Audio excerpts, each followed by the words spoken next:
मालेराव ने छला केसर को।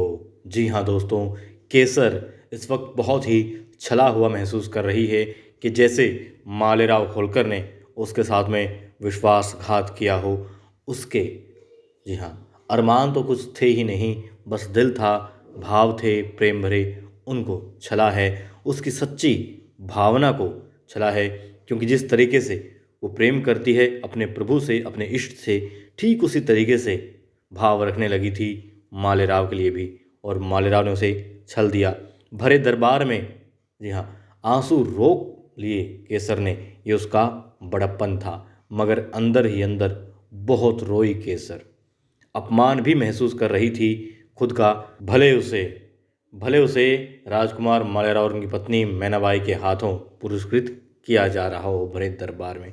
जी हाँ दोस्तों, पहले छला के झूठ बोला, वो एक आम इंसान है, राहगीर है, इसलिए वहाँ पर आया है।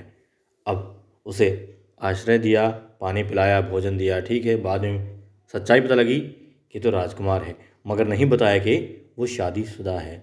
लेकिन जब देवी अहिल्या ने राघोबा की सच्चाई मल्हार राव सुधारी के सामने रखी, और जब पालकी से उतर के मैनाबाई मालेराव के साथ में आई, तब उसे पता लगा कि ये तो इसकी पत्नी है।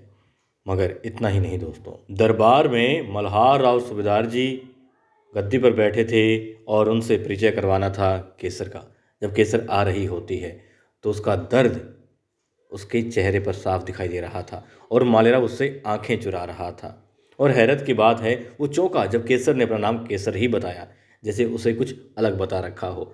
मगर चौंकी बेचारी वो, जब उससे कहा गया कि इसको सम्मानित करेंगी मालेराव के साथ में भावी रानी मालेराव की पत्नी, धर्म पत्नी मैनाबाई होलकर।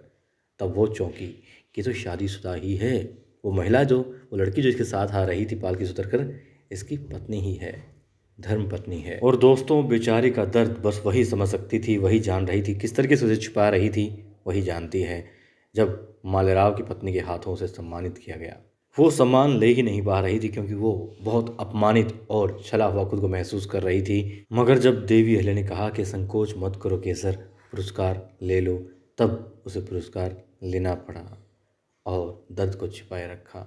और दोस्तों, बेशक मालेराव ने कह दिया हो कि मैनाबाई जो स्थान आपका था, आपका है, आपका ही रहेगा, लेकिन चाहे वो मैनाबाई हो या फिर केसर हो या फिर देवी अहिल्या रही हो, जब खंडेराव होलकर ने शादी की थी दूसरी, जी हाँ, तब भी वो भी रोई थी, उन्हें बहुत तकलीफ हुई थी।